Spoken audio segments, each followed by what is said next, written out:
In Brihat Parashara Horashastra, Parashara gives us the Shadasha Vargas, or the 16 divisional charts, for us to work with to interpret the various areas of life. Interestingly enough, I find a lot of people in their early exploration of astrology, and some even further on in their exploration of astrology, tend to gravitate only towards a couple of these different divisional charts, mainly the Rashi and the Navamsha chart. And of course, the Rashi and the Navamsha chart are very, very important. But each of these Varga charts is meant to be engaged with for a very particular purpose. I'm going to talk to you today a little bit about the Drekkana chart. Before I do so, though, I want to let you know that some of the material that I'm sharing with you today is going to be on an approaching webinar course that starts later this year in June. And the reason I'm talking to you about it so early is there's presently an early registration discount of 15% available on this webinar course. If you register before the 15th of January, you'll get a 15% discount on either the trimester registration or the full course registration, whichever you choose. And this course is going to be on all the different divisional charts, the critical planets that you need to look at in each divisional chart, the critical houses that you need to look at in each divisional chart. And one of the things that I really love talking about, which are the Varga deities, which a lot of people don't know how to work with, but they add a lot of subtlety to interpretation. Now, what are the Varga deities? Well, if you have astrology software, quite often when you bring up a Varga chart, if you click to look at, the dignity of planets in that Varga chart, you'll notice that it has like some deity names out to the side. And that is what the Varga deities are. And they kind of show how the planet expresses its energy in that particular divisional chart. And that's what we're going to talk about today, are the Drekkana deities. But equally, we're going to talk a little bit about the Drekkana in general. So in Brihat Parashara Horashastra, he speaks of the Drekkana to be looked at in relation to understanding siblings. But in reality, the Drekkana shows us so much more. It shows us how an individual expresses their will in relation to different areas of their life, such as how does an individual express themselves in relationships? How does an individual express themselves in the workplace? All of these things can be looked at and should be looked at through the Drekkana chart. And if you think about it, our siblings are our first interaction with the world of socializing with other people. And so it's the testing grounds of expressing our will. We learn through interacting with our siblings that if we behave in certain ways, well, we're going to get treated in a certain ways. For instance, if we have a sibling, especially that's very close in age to us, if we get like possessive about a toy, well, they're going to get upset with us, right? So we learn in those very early interactions how best to express ourselves and how best not to express ourselves. Now, some of you might be going, well, what if I don't have any siblings? Well, then you learn the very same things through your interaction with your parents. But in short, through our early years, either through the parents or the siblings, then we tend to learn how to express our will. Sometimes we develop negative patterns in terms of doing that. Sometimes we develop positive patterns in terms of doing that.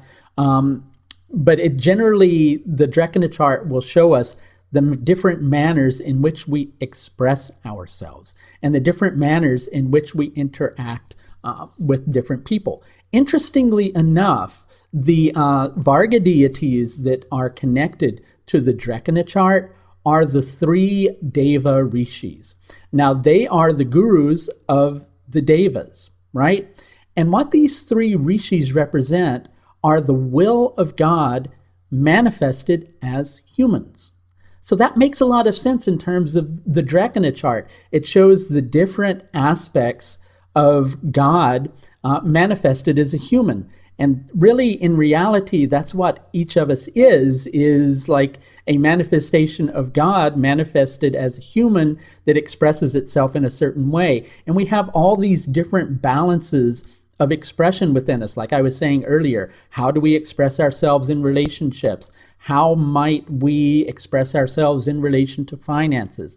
All of those things can be looked at through the Drekkana chart. And if you know a karaka for something, quite simply looking at the Varga deity in relation to that karaka can let you know some pretty interesting things. So we're going to begin our discussion of these particular Varga deities. Pardon me, I'm just reaching for my notepad over here.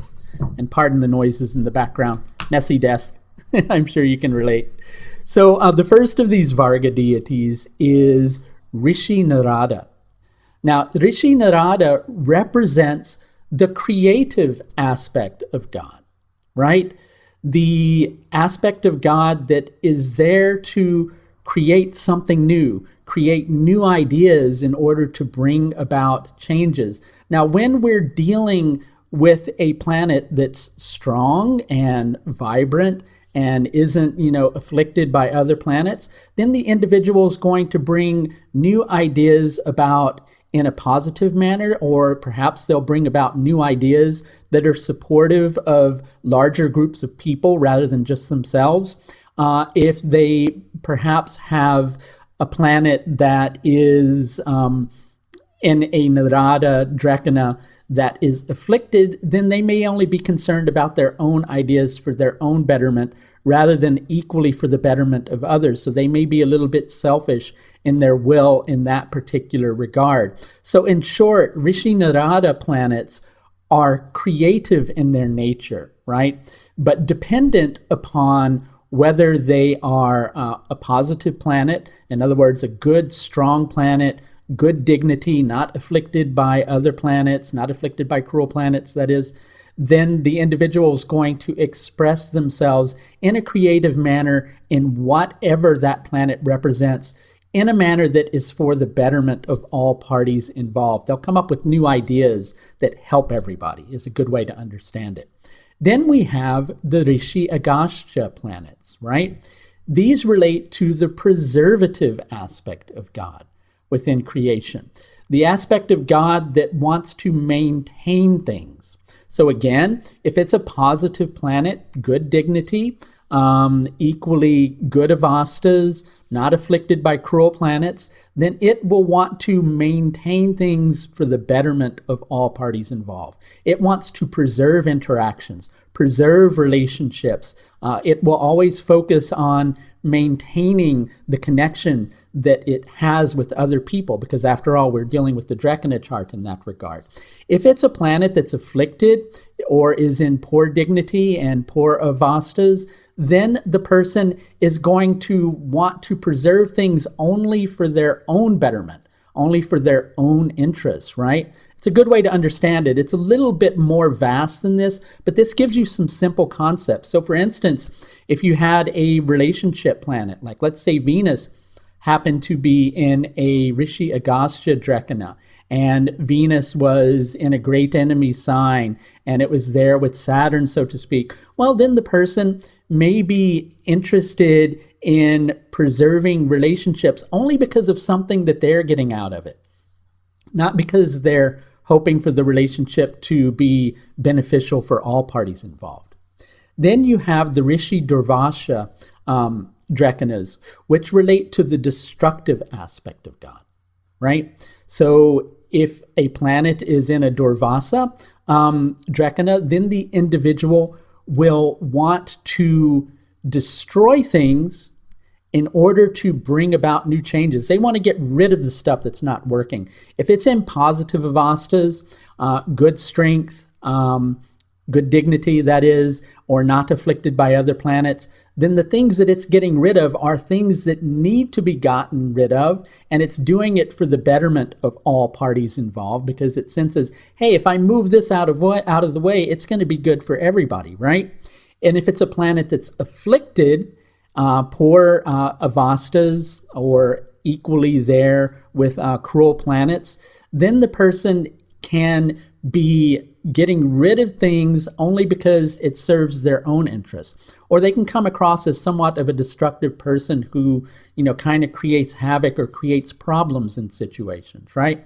And again, these will be relevant to the different areas of life that are associated with these planets. You can look at the Drekkana chart. So for instance, if Jupiter rules the 10th and Jupiter's debilitated and Jupiter's in a Durvasa Drekkana, then the individual may, in terms of their career, be their own worst enemy, right? They'll have a destructive relationship with their workplace that kind of creates problems for them as they're trying to expand and create growth for themselves in the workplace. They'll try to move all the other things out of the way that are keeping them from being able to have the success that they need.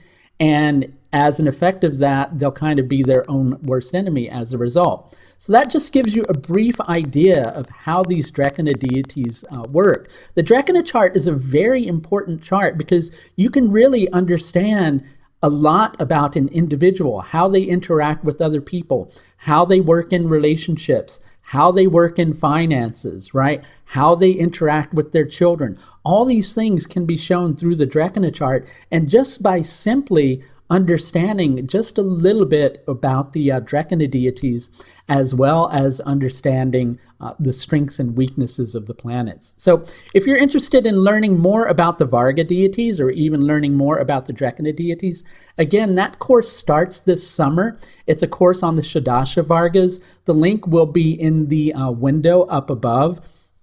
And there is presently a 15% discount for early registration until the 15th of January on this particular course. I will put details up in the window above. I'll point to it again in terms of the code that you need to use in order to take advantage of the discount.